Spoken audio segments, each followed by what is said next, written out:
Shalom, and welcome to Interesting Bible Tidbits, Part 2. In Part 1, we discussed how the Midianites became the Ishmaelites.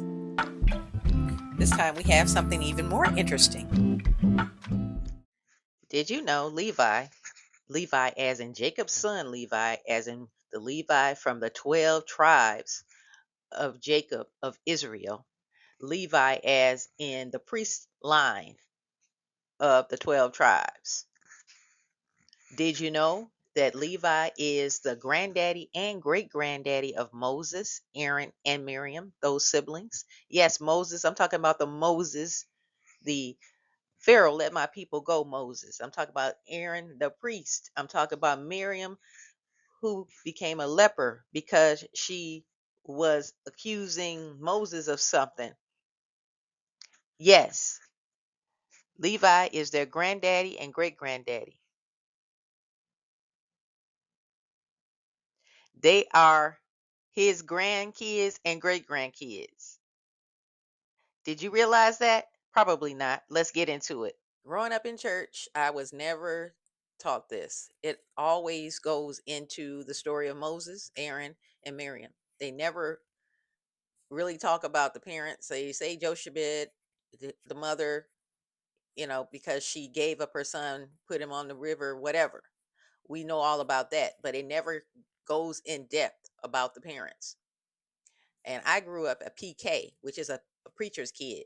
And I was never taught this as an adult or as a child. I never knew this information.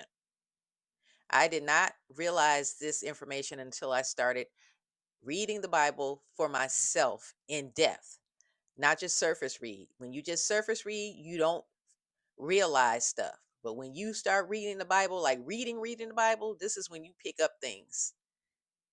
So this scripture right here, which is Exodus chapter 2, verses 1 through 2, is usually the one that they start off with when they are teaching on Moses and everything in the church, right? It says the birth of Moses. So it says, now a man of the tribe of Levi married a Levite woman, and she became pregnant and gave birth to a son. When she saw that he was a fine child, she hid him for 3 months. Another scripture that they always go into when they are pre-upping the story about Moses is Numbers chapter 26, verse 59. It says, the name of Amram's wife was Jochebed, a descendant of Levi, who was born to the Levites in Egypt. To Amram, she bore Aaron, Moses, and their sister Miriam, right? It just, you hear that, you say, okay, right? That Amram married Jochebed. Amram was never really the star of the show. We never really talked about him that much. We never really discussed him that much, even though he's the man and the male seed is what made them Levites. So let's go back over to Exodus. This is chapter 6, verse 20. Now, this is read during the discussion about Moses and everything, but after we hear about Exodus 2, 1 through 2, and Numbers 26 and 59. After that, we're not paying attention to this. It says Amram married his father's sister, Jochebed, who bore him Aaron and Moses. And Amram lived 137 years. It says Amram married his father's sister, Jochebed. Isn't that interesting? I have not found an instance in the Bible as of yet where the man marries his auntie. It's usually the other way around. Yeah, like Abraham married his niece. Uh, a lot of them married their nieces. That was common. Cousins marrying cousins is common. But a guy marrying his aunt, I have not seen this. And check out, see, this is what I'm talking about. Look how close to the lineage of Abraham these people are. This is Levi's tree right here. So Levi, the son of Jacob, who was later renamed Israel. So his sons were Gershon, which is the oldest, Kohath, and Merari.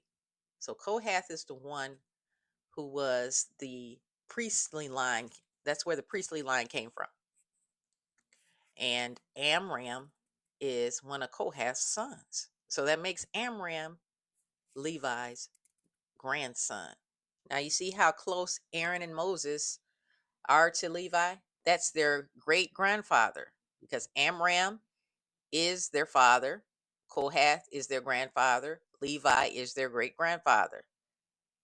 That is a close relationship that is not talked about in the Bible enough. The 66 books that they gave us, they are not expressing this information, which is very important.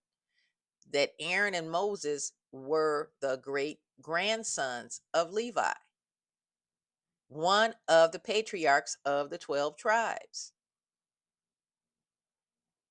And they definitely didn't talk about the other part, who their mother was, which means that Levi was actually their grandfather as well.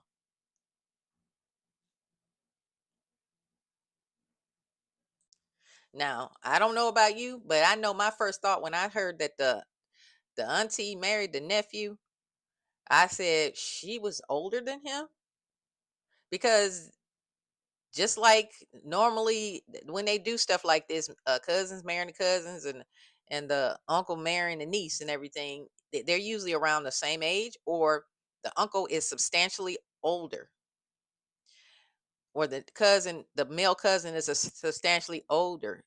Said, let's look at the case with Jacob and Leah and Rachel. He was a lot older than them. And look at the case with Isaac and Rebecca.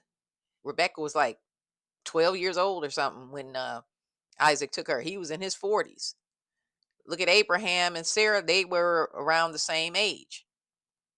People probably don't realize that story as well. A lot of people think that that was his sister, but that was really his niece.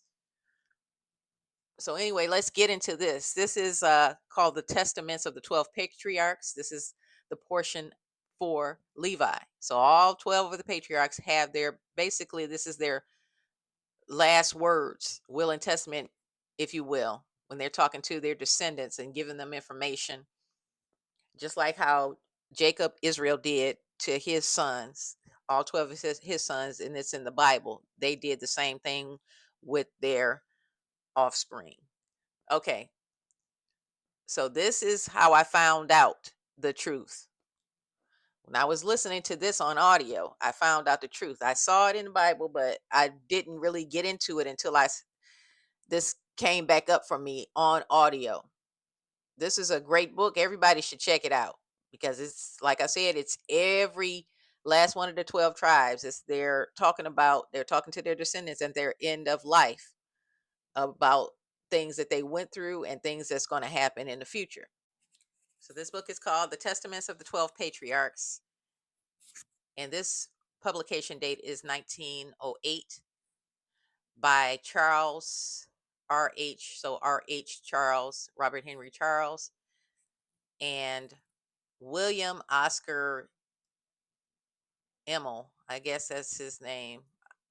It says WOE, William Oscar Emmel, and his last name, I do not know how to pronounce it. Oesterley, I guess it's spelled Oesterley. So they were born in the 1800s and they died in the early to mid 1900s. And they published this book, which was found with the Dead Sea Scrolls, with the Bible. I don't know if it was originally with the Bible and they removed it and they only gave us the 66 books, but it was with the Bible. Okay.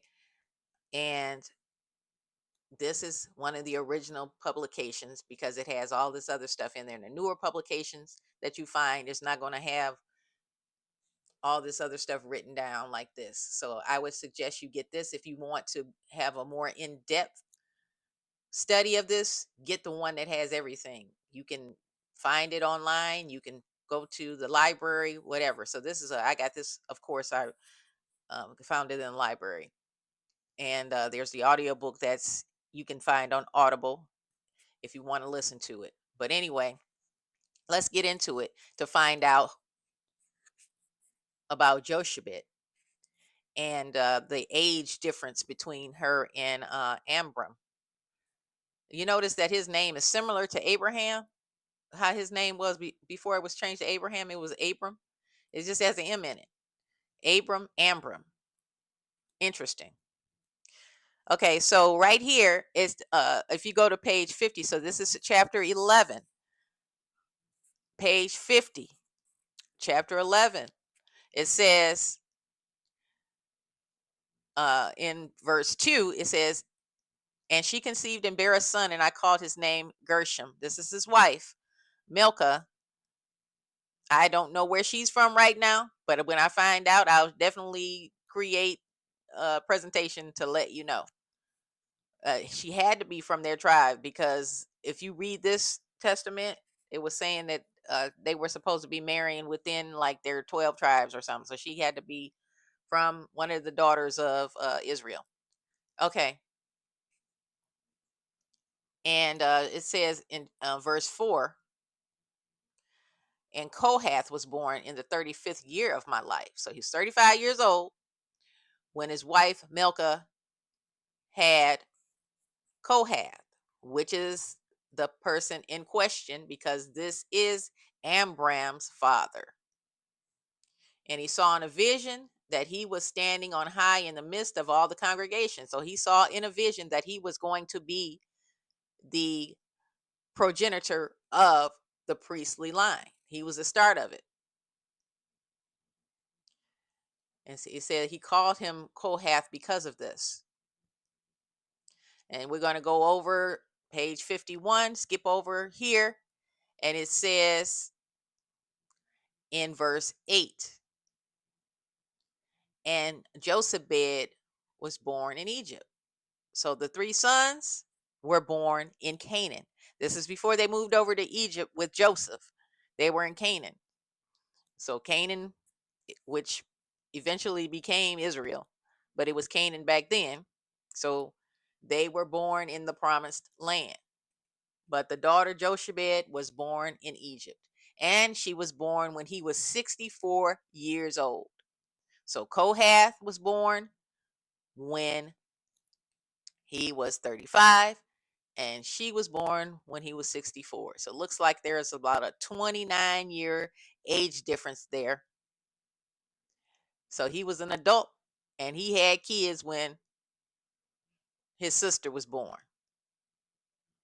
So if we go down, this is going to be confirmation. Go down. And in my 94th year, Amram took Jochebed, my daughter, to him to wife, for they were born in one day, he and my daughter. So it seems that they were like a day apart or something. They were born around the same time. That's what it seems like to me. They were born in one day. Like I said, Kohath was an adult. So he had his son. We go back up here. And the sons of Kohath, Amram, he was the oldest, obviously. Issachar, he named one of his sons after his ancestor or his, I guess that would be his uncle. Yeah, Levi's brother, Issachar. So he named one of his sons Issachar after his uncle. He had Hebron and he had Oziel. So those are the sons. Amram was the oldest, so he had him first. And around the same time, Jochebed was born to his father. And that is why they put them together because they were around the same age. It's just a little different because you're normally seeing the male as the dominant as far as that goes, not the female.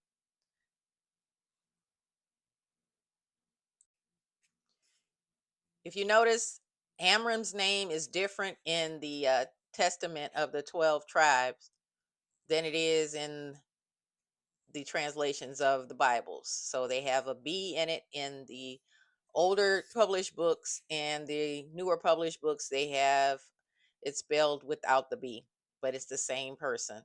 So they do this a lot with different names. A lot of you already know that people have multiple names, or they spell their names different in different things. But we know that Amram and Amram are the same person. And Exodus 6:20 is basically in the Bible a short summary of what happened, and nobody is really paying attention. It says, and Amram took him Jochebed, his father's sister, to wife. This is the King James Version this time. Before I did the NIV. He took his father's sister to wife, and she bare him Aaron and Moses, and in the years of the life of Amram were 137 years. 137 years. He lived, married his father's sister, which was his auntie.